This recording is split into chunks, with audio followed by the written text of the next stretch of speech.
ও ভাইরা বন্ধুরা, মা বোনদের দিকে দেখেন, মা আয়েশা রাদিয়াল্লাহু তাআলা আনহা আমার আপনার নবীকে গোসল করাইতেছে, এমন টুল দিয়েছে, টুলের মাধ্যমে নবী বসবে। মা আয়েশা ধরাইয়া বসাইয়া দিল। মা আয়েশা বসানোর সময় মা আয়েশার একটা উংলি ওই টুলের নিচে পড়ে গিয়েছে, সরানোর সুযোগ পায় নাই, এমনি নবী বসে গিয়েছে। নবী যে বসেছে, নবীকে বেয়াদবি করা হবে, নবীকে কষ্ট দেওয়া হবে, যার জন্য নিজের উংলিটা ফেটে গিয়েছে। একবারের জন্য নবীকে বলে নাই আপনি অল্প ওঠেন। নবী গোসল করতেছে, পানি যাইতেছে, অল্প পরে পানির মাধ্যমে নবী লাল কালার দেখা পাইলেন, রক্ত দেখা পাইলেন। নবী প্রশ্ন করে, রে আয়েশা, পানির মাধ্যমে লাল কালার কি? আয়েশার চক্ষু দিয়া জল এসে গেছে, কান্না এসে গিয়েছে। আয়েশা বলতে পারে না। নবী তাকাইয়া দেখে আয়েশা কান্না করতেছে। নবী প্রশ্ন করলো, রে আয়েশা কি হয়েছে? বলে, হুজুর এই যে দেখুন উংলিটা তুলের নিচে পড়ে গিয়েছিল, আপনি তুলেতে বসেছেন, আপনি উঠাইলে কষ্ট পাবেন, যার জন্য আমি আপনাকে বলি নাই। আমার উংলিটা ফেটে রক্ত ঝরঝর করে বাহির হইতেছে। আবার আপনার নবী সঙ্গে সঙ্গে মা আয়েশার ওখানেও থুতু মোবারক লাগাইয়া দিল। মা আয়েশার উংলিটা সঙ্গে সঙ্গে ভালো হইয়া গেল। নবীর জন্য তারা জীবন দিতে পারছে। আমি আপনি দুনিয়ার মাধ্যমে থাকা অবস্থায় রে বাবা নবীর অল্প আনুগত্য করতে পারি না, নবীর ইতাআত করতে পারি না রে আমার কলিজা টুকরা যুবক। কারণ এই দুনিয়ার মাধ্যমে আমরা কাকে নমুনা বানাইতেছি, কাকে আইডিয়াল বানাইতেছি, কার আমরা স্যাম্পল হিসাবে চলতেছি। আল্লাহ তাআলা জানিয়ে দেন, লাকাদ কানা লাকুম ফি রাসূলিল্লাহি উসওয়াতুন হাসানাহ। তোমার জন্য যত সৌন্দর্য রয়েছে, যত বিউটি পার্লার রয়েছে, তোমার মাথা থেকে পা পর্যন্ত নবীর আনুগত্য হইতে হবে, নবীর আইডিয়াল মতো চলতে হবে, নবীর নমুনা মতো চলতে হবে। এই জন্য আল্লাহ তাআলার ওয়াদা, যারা নবীকে আনুগত্য করে চলবা ওই বান্দা বান্দির জন্য আমার মাগফিরাতের ওয়াদা। ও ভাইয়েরা বন্ধুরা, দয়ার নবী বলে যায় যে আমি এই তিনটা শব্দ আমার উম্মত দিগকে বলে গেলাম, যারা এই তিনটা শব্দ মনোযোগের শুনবা, এই তিনটাকে আনুগত্য করবা, দেখবেন তারা এই দুনিয়ার মাধ্যমে তাদের অন্তরগুলো পাতল হইয়া যাবে। চলুন লম্বা সময় না নেই, শর্ট করে বলতাছি। নবী আমার বলে গেল, দুনিয়ার মাধ্যমে আমার আপনার নবী হিন্দুকেও হিংসা করে নাই, বৌদ্ধকেও হিংসা করে নাই। আবু জেহেলের বেটি আমার আপনার নবীর সম্মুখ দিয়ে যাইতেছিল, মাথায় কাপড় নাই, আমার আপনার নবী দুশ্মনের মেয়ে বলে মনে করে নাই। আমার আপনার নবী নিজের চাদর মোবারক নিয়ে গিয়া ওই আবু জেহেলের মেয়ের মাথার উপরে চাদর চড়াইয়া দিত, হিংসা করে থাকে নাই। যার জন্য নবী আবার বলে গেল, ও আমার উম্মতের দল, ভালো করে শুনো, সিলমান কতাক। শুনুন, এখন হাদিস পাকে ঢুকছি। হ্যাঁ, সিলমান কতাক, সিল শব্দর মানা মিলে যাও, জুড়ে যাও, অন্তরের দুঃখ বেদনাকে ছেড়ে দাও, যা কিছু গুসা আছে ছেড়ে দাও। দয়ার নবীর হাদিস আপনাদের সম্মুখে তুলে ধরতেছি রে বাবারা বন্ধুরা। সিলমান কতাক, কাতাক শব্দর মানা হইতেছে বংশ বুনিয়াদ হইতে পারে, এলাকাবাসী হইতে পারে, ভাই ভাই হইতে পারে, উস্তাদ ছাত্র হইতে পারে, বক্তা বক্তা হইতে পারে, ডক্টর ডক্টর হইতে পারে, বিজনেসম্যান হইতে পারে, জেসিবিওয়ালার সাথে হইতে পারে, এক ট্রাক্টরওয়ালা আর এক ট্রাক্টরওয়ালার সাথে হইতে পারে, এক মাদ্রাসাওয়ালা আর এক মাদ্রাসাওয়ালার সাথে হইতে পারে। কি কাতাক? কাতাক শব্দর মানা হইতেছে বিচ্ছিন্ন হইয়া যাওয়া, নরানামা হইয়া থাকা, গুসা করে থাকা, নারাজ হইয়া থাকা। দয়ার নবীর হাদিস পাক তুলে ধরতেছি, আমার বলা মকসদ আর আমাদের সবাই শুনে তার উপরে আমল করার দায়িত্ব হইতেছে নিজের। আল্লাহ আমল করাইয়া দিবে না, আল্লাহ তাআলা কোরআনে কারীমের মাধ্যমে জানিয়ে দিয়েছেন, শোনো, ইন্নাল্লাহা লা ইউগাইয়িরু মা বিকাউমিন হাত্তা ইউগাইয়িরু মা বিআনফুসিহিম। ইন্না শব্দর মানা নিশ্চয়, অবশ্যই, ইয়াকিনান।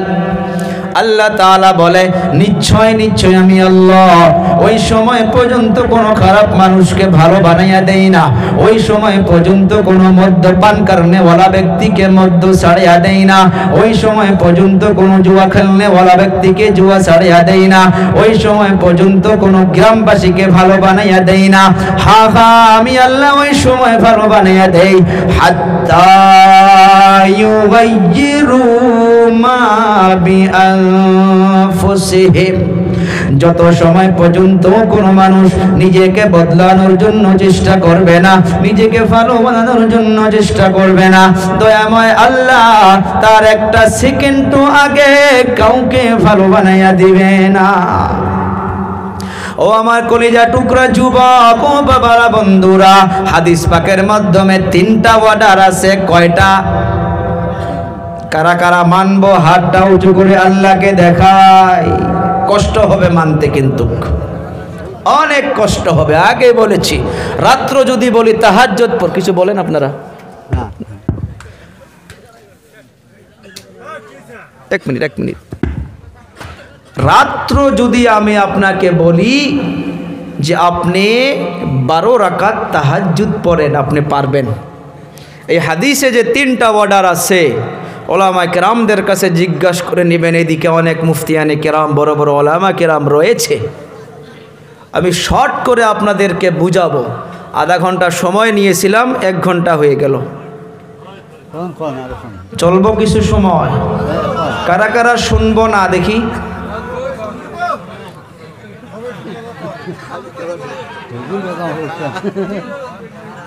কারা কারা শুনবো? এবার হাত উঁচু করি, নারে তাকবীর। এই হাদিস পাকে 3টা অর্ডার আছে। কয়টা? আমি আগেই বলেছি, অন্য দিনের মতো আজকে আমি আয়াত নাই। আমাকে তো আর নতুন মানুষ না, আমি আয়াত পেশ করি, কিন্তু আজকে আয়াত নাই। কিন্তু একটা আয়াত নিছি হুজুর, আর একটা হাদিসের অল্প আমি নমুনা তুলে ধরবো, বাস, তারপরে আলোচনা শেষ। এই হাদিসের মাধ্যমে 3টা অর্ডার আছে। কয়টা? 3টা। মানার জন্য কিন্তু ওয়াদা করছি ভাই, আল্লাহর কাছে ওয়াদা করছি ভাই। কার কাছে ওয়াদা করছি? আল্লাহর কাছে। আর ওয়াদা যে খিলাফ করে, মুনাফিক বলতাছি না আমি, মুনাফিকের আলামত, মুমিন মুনাফিক হইতে পারে না, আলামত বলে বলতে লাগবে। দেখুন, আমাদের জবানের হিফাজত। কাউকে ডাইরেক্ট আমরা গালি দেই যে তুই মুনাফিক হইছ, আর না। ইন্নাল মুনাফিকিনা ফিদ দারকিল আসফালি মিনান নার। মুনাফিক নাকি জাহান্নামে সবার তলে থাকবে। সবার তল, কত খারাপ জায়গা না। ওয়াদা খিলাফ করা এটা মুনাফিকের একটা আলামত, নিশানি, মুনাফিক না। কথাটা বুঝতে পারছেন? আশা করব আল্লাহ যেন আমাদের ওয়াদা যেন আল্লাহ পালন করা তৌফিক দেয়, ইনশাআল্লাহ বলি আল্লাহুম্মা আমিন। সিলমান কতাক, সিল শব্দর মানা হইতেছে মিলে যাও।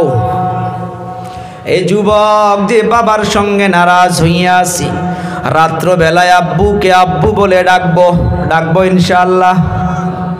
মায়ের সঙ্গে কথা বন্ধ করে রেখেছি, মায়ের নিকটে গিয়া মা বলে ডাকবো।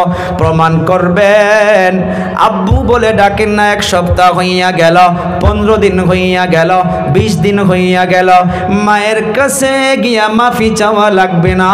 শুধু সন্তান মায়ের সম্মুখে গিয়া যদি হাজির হইয়া যায়, দেখবেন ওই মা চোখের পানি ছেড়ে দিয়া কান্না করে আপনাকে আব্বা বলে ডেকে বুকের মাধ্যমে জড়াইয়া ধরবে। দুনিয়ার মাধ্যমে 2টাই মানুষ এমন পাবেন যে স্বার্থ ছাড়া মানুষকে মোহাব্বত করে। মা কি মমতা একটা কিতাব, সে কিতাবের মাধ্যমে একটা ঘটনা পেয়েছি। হাজব্যান্ড ওয়াইফ মেডিকেলে চলে গিয়েছে, বাচ্চা সিজার করতে লাগবে। ডক্টর বলেছে বাচ্চা সিজার করে হবে, নরমালে হবে না। এই যুবক ভাইরা বন্ধুরা অল্প সময় ধৈর্য ধরুন, উঠাউঠি করবেন না। ডক্টর বলল, স্বামীকে বলতেছে যে এদিকে আসো। আসলো, বলে আপনার স্ত্রীর গর্ভে যে বাচ্চা রয়েছে এমন অবস্থায় আছে, যদি বাচ্চাকে বাঁচাইতে চান মা বাঁচবে না, আর যদি মাকে বাঁচাইতে চান তাহলে বাচ্চা বাঁচবে না। যাও স্বামী স্ত্রী পরামর্শ করো। স্বামী এসে গেল স্ত্রীর নিকটে। আসার পর বলতেছে, হাত ধরে বলতেছে, কে গো? ডক্টর এমন ভাবে বলতেছে বাচ্চা নাকি অল্প কঠিন অবস্থার মাধ্যমে আছে, মুশকিল আছে। যদি বাচ্চাকে বাঁচাইতে হয় তুমি বাঁচবা না, আর যদি তোমাকে বাঁচাইতে হয় বাচ্চা বাঁচবে না। কি করা যায়? স্বামীও কান্না করে, স্ত্রীও কান্না করতেছে। ওই সময় স্ত্রী স্বামীর হাতে হাত দিয়া সুন্দর করে বলতেছে, গো স্বামী, 3টা বছর হইল বিবাহ হইয়া আসা, তোমার জন্য মায়ের মমতাকে ছেড়ে দিয়েছি, তোমার জন্য বাবার মোহাব্বতকে ছেড়ে দিয়েছি, ছোট ভাই বোনের মোহাব্বতকে ত্যাগ করে তোমার হাতে হাত ধরে এসেছি। ও স্বামী গো, আমি মা হইয়া বলতেছি, ডক্টরকে গিয়া বলে দাও আমি মা হইয়া মরার জন্য রেডি আছি, আমার পেটের বাচ্চার যেন কোনো কিছুই না হয়। ডক্টরকে বলে দিন সিজার করে যেন বাচ্চাকে বাঁচাইয়া রাখে, আমি মা হইয়া নিজে মরার জন্য প্রস্তুত আছি। অন্তরে হাত দিয়া বলেন, সারা পৃথিবী ঘোরেন, আমি আমার গাড়ি দিয়া দিব, আপনাকে তেল খরচাও দিয়া দেব, আপনি 1 মাস নয় 1টা বছর সময় দিলাম, অনেকগুলো কান্ট্রি ঘোরেন, অনেকগুলো জায়গা ঘোরেন। এমন যদি মমতা মোহাব্বত করনেওয়ালা একটা ব্যক্তি পান, একটা যে নিজের জীবনকে মেরে অপরকে জীবনকে বাঁচাইতে চায়, সে শব্দ দুটাই হইল মা আর বাবা। সেই মাকে যারা নারাজ করে রেখেছি, সেই মার সঙ্গী যারা স্ত্রী পাওয়ার পর মায়ের সঙ্গে ঝগড়া করে কথা বন্ধ করে রেখেছি, আজকে এই মাহফিল কামিয়াব হইয়া যাবে। একটা যুবক যদি মায়ের কাছে মাফি চেয়ে নেয়, একটা যুবক যদি বাবার কাছে মাফি চেয়ে নেয়, আল্লাহর কসমকে বলতে পারে এই পুরা মাহফিলকে আল্লাহ তাআলা তার জরিয়া করে মাফ করে দিবে। দয়ার নবী বলে গেল, সিলমান কাতাক, সিল শব্দর মানা জোড়ো মিল, যা কিছু তোমাদের মাধ্যমে রয়েছে ছেলে মেয়ে বা আত্মীয় স্বজনের মাধ্যমে, তোমরা মিলে যাও। পারবো ইনশাআল্লাহ, আমরা পারবো রে যুবক। যারা নারাজ দেখো হাত কম উঠছে। নামাজের কথা বলতেছি রে বাবা, নামাজ তো ক্ষতি করবেন আল্লাহ মাফ করবে, রোজা ক্ষতি করবেন আল্লাহ মাফ করবে, হজ করবেন না আল্লাহ মাফ করবে, যাকাত দিবেন না আল্লাহ মাফ করবে। দুনিয়ার মাধ্যমে যদি কাউকে কষ্ট দিয়া যায়, এইটা কিন্তু আল্লাহ তাআলা মাফ করবে না। যার জন্য জমিনে আল্লাহ 2টা হক রেখেছেন, একটা হুকুকুল্লাহ, বলি একটা হুকুকুল্লাহ, অর্থাৎ আল্লাহর হক। কার হক? জোরে বলি, কার হক? আল্লাহর হক। আর একটা হইতেছে হুকুকুল ইবাদ। আব্দুন এক বচন, ইবাদুন বহু বচন। আব্দুনের এই ইবাদুনের বহু বচন, এইটা হইতেছে বান্দার হক। বান্দার হক। কাউকে কেউ ধমক দিয়েছো, কাউকে কেউ গালি দিয়েছো, কাউকে কেউ নারাজ করেছো, আল্লাহ তাআলা বলতেছে রে বান্দা, এইটা তোমার হক, তুমি তার সঙ্গে সালাম মুসাফা করে তোমরা মিলে যাও। সিলমান কাতাক, দয়ার নবী বললেন তোমরা মিলে যাও। 2 নম্বর সিফতে চলে যায়, ওয়াফু আম্মান যালামাক, ওয়াফু আম্মান যালামাক। শুনে হাদিসের ব্যাখ্যা। আল্লাহর কসমকে উলামায়ে কেরামদেরকে নিয়ে বলতেছি রে আমার কলিজা টুকরা যুবক ও মুরব্বিয়ানে কেরাম বাবারা দাদারা, আমি আগেই বলেছি একটা হাদিসেই যদি আমরা মানতে পারি, আজকে 5টা হাদিস পড়ি নাই, 10টা আয়াতও পড়ি নাই, এই একটা হাদিসের ভিতরে 3টা অর্ডার আছে, রেকর্ড হইতাছে, উলামায়ে কেরামদেরকে শোনাবেন, বড় বড় মুহাদ্দিসিনে কেরামদের কাছে আপনারা জেনে নেবেন। 1 নাম্বার ছিল সিলমান কাতাক, নবীর দায়িত্বই ছিল এটা। নবী কোনদিন নারাজ হইয়া থাকে নাই, নবী কাউকে কষ্ট দেয় নাই, কেউ যদি কষ্ট দিয়েছে তাকে নবী মাফ করেছে। সুবহানাল্লাহ বলি। ওয়াফু আম্মান যালামাক, ওয়াফু আম্মান যালামাক অর্থ হইতেছে কেউ যদি তোমাকে জুলুম করে থাকে, আমি নবী হইয়ে বলে গেলাম রে আমার উম্মত তাকে তুমি মাফ করে দাও। পারবো? কথা কয় না। কেউ যদি আমাকে জুলুম করে আমি তাকে মাফ করতে পারবো কিনা? যদি মাফ করতে পারি, আল্লাহ গাওয়া অনেকগুলো দাড়ি পাকা লোক রয়েছে, যদি অন্তরে এই সিফতটা মেনে নিতে পারি, ওই যে 4 নম্বর পারার আয়াতে কারিমা তিলাওয়াত করেছি, আল্লাহ তাআলা যে জায়গায় বললেন ফাত্তাবিউনি, তো নবীর ইতাআত হইয়া যাবে। নবীর ইতাআত যখন হবে, 1 নাম্বার পুরস্কার আল্লাহ দিবে, ইউহিবকুমুল্লাহ, আমাকে আপনাকে আল্লাহ মোহাব্বত করবে। সুবহানাল্লাহ বলি। 2 নাম্বার হইতেছে ওয়ায়াগফির লাকুম যুনুবাকুম, আগেই বলেছি যামবুন 1 বছর, যুনুব 2 বছর। যদি আমি আপনি নবীর ইতাআত এইটা গুণ যদি ভিতরে রাখতে পারি, আল্লাহ তাআলার ওয়াদা কোরআন মিথ্যা হইতে পারে না, পারে না। আল্লাহ তাআলা আমার আপনার জীবনের একটা গুনাহ নয়, আল্লাহ তাআলা আমার আপনার জীবনের সব গুনাহ খাতায় মাফ করবে।